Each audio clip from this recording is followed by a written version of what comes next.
అన్నా నమస్తే అన్న. నమస్తే, చెప్పండి. ఏం చేస్తుంటారన్నా? నేను కాంట్రాక్ట్ని రియల్ ఎస్టేట్ చేస్తూ ఉంటాను. ఓకే అన్న, ఇప్పుడు కూటమి ప్రభుత్వం అధికారంలోకి వచ్చింది. అధికారంలోకి వచ్చిన తర్వాత రాష్ట్రంలో అభివృద్ధి అనేది పూర్తిగా కుంటపడిపోయింది, రియల్ ఎస్టేట్ అనేది పూర్తిగా ఆగిపోయింది అనే మాట అయితే వస్తుంది కదన్నా, అది ఎంతవరకు నిజం అనుకోవాలంటారు? అభివృద్ధి అనేది ఆగిపోయిందని ఎవరు చెప్పారు? అసలు అభివృద్ధి అనేది చూసినోడికి తెలిసింది, కానీ ఇంట్లో కూర్చొని మాట్లాడేవాడికి తెలియదు. అభివృద్ధి అనేది తెలియాలంటే రోడ్డు మీద జర్నీ చేయాలి, ఓళ్ళ మీద చూసుకోవాలి, ప్రతి ఒక్క విలేజ్ పోవాలి. అభివృద్ధి అనేది కనపడుతుంటే ఎట్లా? సినిమా 2 గంటలు చేయడానికి దానికి కొంత టైం పడుతుంది. ఆ టైంలో చేశారు. ఈ 2 సంవత్సరాలు అవుతుంది, మీరు ఏం చేశారు? ఏ రోడ్డు చేయలేదని చెప్పమానండి ఎవరైనా సరే. ఇంకా అభివృద్ధి అంటే ఎట్లా? అభివృద్ధి అంటే ఏంటి? అందరం తీసుకొచ్చి స్టేజ్ల మీద ఎగిరించి ఇది మా అభివృద్ధి అంటే సరిపోతుందా? అట్లా అయితే అదే విధంగా చేయాల్సి వస్తుంది. ఇప్పుడు చేస్తున్నారు కదా, అది మీ కాలంలో ఏం అభివృద్ధి జరిగింది? మీరు ఒకటి చెబితే కనుక మేము 4 చెప్తాం.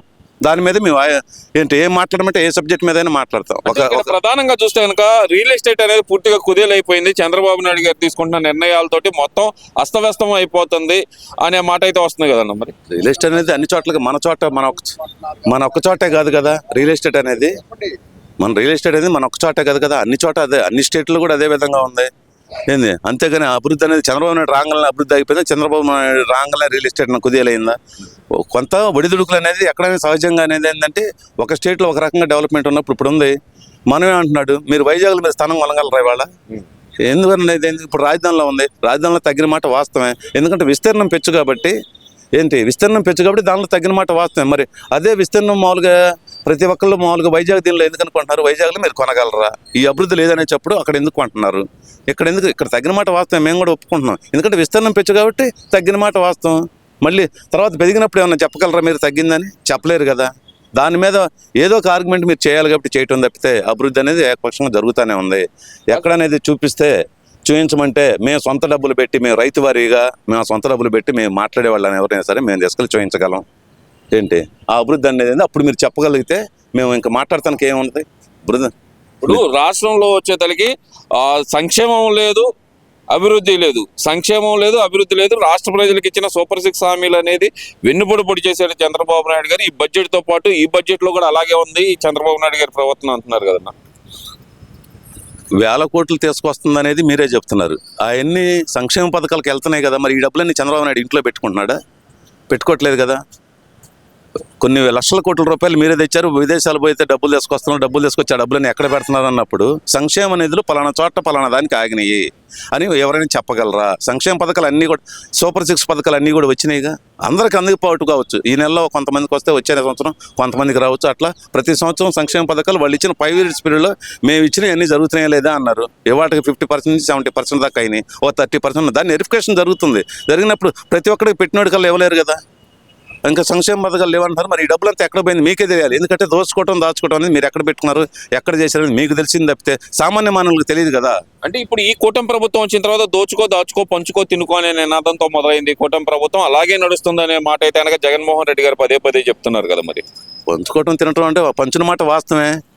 పంచకుండా ఎట్లా ఒకరి దగ్గర పెట్టుకోం కదా. మేము అందరి దగ్గర పెట్టుకోలేము.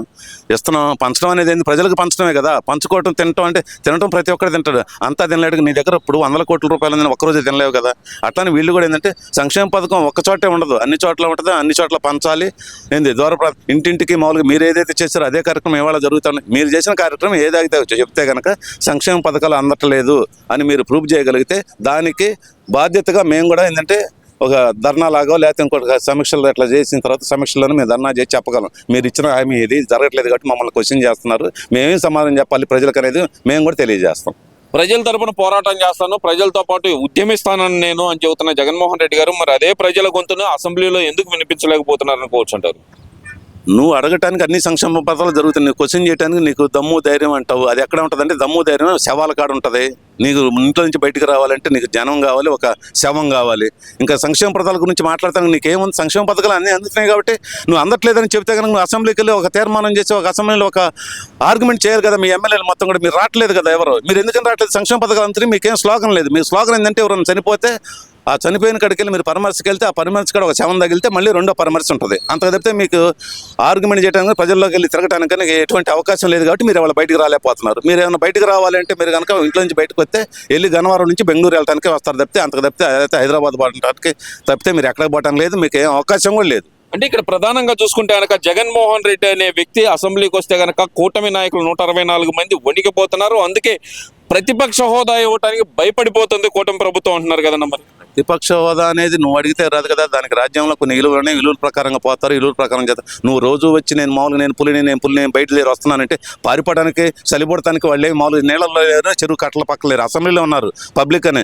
నువ్వు వస్తే వణికిపోవడానికి ఏముంది? అసెంబ్లీలో ఏసీ ఎక్కువ పెడతలేదే, నార్మల్గానే పెడతాను. నీకు వస్తే చలి పడుతుంది వాళ్ళందరిని చూసి, నువ్వు చలిని భయపడుతున్నావు ఏసీని చూసి. నువ్వు అంత పిరికి పొందవు కాబట్టి నువ్వు వాళ్ళ అసెంబ్లీకి రాలేకపోతున్నావు. అంతేగా నిన్ను చూసి ఎవడో వనకడు, ఎవడో ఇచ్చేయడు. నువ్వు దమ్ముంటే సింగిల్గా నీ ఇంట్లో నుంచి బయటకు వచ్చి చివరికి చెయ్యి పెళ్తే తెలిసింది నీ మీద రాళ్ళు పడతాయా, చెప్పులు పడతాయి, ఏం పడతాయి అనేది. నువ్వు ఇంట్లో కూర్చొని మాట్లాడతావు. మీడియాలో కూడా నువ్వేం చేస్తావు? పేపర్ మీద రాసింది చదువుతున్నావు. పబ్లిక్ మీటింగ్ నీ జీవితంలో ఒకటే, నిన్ను చూసి ఎవరో వనకరు, నిన్ను చూసి పేపర్లే వనకు.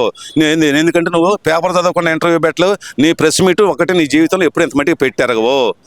ఇంకా నేను గురించి వణికేది నువ్వు వనకాలి. ప్రెస్ వాళ్ళు ఏమడుగుతారని నువ్వు వనకాలి తప్పితే నీ జీవితంలో నువ్వు ముఖ్యమంత్రిగా ఉండగలను ఒక ప్రెస్ మీట్ పబ్లిక్గా పెట్టలే ఎక్కడ కూడా. ఇంకా నిన్ను చూసి వనకాల్సిన పని ఏముంది? నువ్వు వణుకుతున్నావో ప్రజలు వణుకుతున్నారు. ఇంకా నన్ను చూసి ప్రజలు వణుకుతున్నారు, అందుకని నేను బయట రావట్లేదని చెబుతున్నాను. అదొక హాస్యాస్పదంగా అదొక స్టోరీ, కొత్త స్టోరీ ఏమైనా ఉంటే కానీ అది చెప్పు జనాల్లో. ఈ జంగిల్ రాజ్ మీద ప్రభుత్వం మీద, ఈ జంగిల్ రాజ్ ప్రభుత్వం మీద ప్రజల్లో పూర్తి వ్యతిరేకత ఉంది. దానికి ప్రత్యక్ష ఉదాహరణే నేను ఎక్కడికి వెళ్ళినా వస్తున్న జనాలు, వేలాదిగా వస్తున్న జనాలు అనే మాట అయితే జగన్మోహన్ రెడ్డి గారు చెప్తున్నారు కదన్న మరి. నువ్వు హైవేలో చెప్తే నువ్వు ఏ రూట్లో వచ్చావు, ఎక్కడ నువ్వు చూసి ప్రజలు వస్తున్నారంటే హైవేలో పోతుంటే ఏంటి, హైవేలో ఒక సెంటర్లో ఆగితే కానీ లారీలు 100 అవుతాయి. ఇప్పుడు నిన్ను చూసి ఆగి నువ్వు టోల్గేట్ల కాడ వచ్చి ఆగి అక్కడి నుంచి ఫోటోలు పెడితే కనుక నిన్ను చూసి ఆగి అనుకుంటే అయితే టోల్గేట్ అక్కడ ట్రాఫిక్ ఉంది కాబట్టి అక్కడ ఆగుతాం. అక్కడ జనం నువ్వు ఆగాడు ఏందని చెప్పి చూస్తాను, నిన్ను వచ్చారు కాబట్టి తప్పితే అంత నిన్ను చూస్తానికి అసలు జనమే లేరు. నువ్వు ఫోటోలు తీసి పెట్టాలంటే హైవే అమ్మటి రోడ్లు అమ్మటి పెడతావు, టోల్గేట్లు కాడ పెడతాం తప్పితే అక్కడ ఆగిపోయిన జనాభా చూసి నా జనాభా అనుకోవడం తప్పు. ఇది ఎవరు కట్టని చెప్పేవాడు. పరదాల్లో వస్తుంటే అసెంబ్లీ రావాలంటే పరదా పట్ల కట్టుకుని జనం ఎవరు చూడకూడదు, ట్రాఫిక్ జామ్ అవుతుంది. ప్రజా సమస్యల పోరాటం, ప్రజా సమస్యల మీద పోరాటం చేసినప్పుడు ఎక్కడైనా నుంచొని చేయొచ్చు. నీ ఇంటికాడ కూర్చొని ధర్నా చేయొచ్చు. నువ్వు దాని మీద శవాలు కట్టుకొచ్చి నువ్వు ధర్నాలు చేసి మామూలుగా చేయటం ఎందుకు? పలకనిపుంటే హోదా అనేది ఉంటుంది కానీ నవ్వుతా భుజాల మీద చేయొచ్చు, తోళ్ళ మీద చేయొచ్చు చెప్పి పరామర్శింటే అది కుదరదు.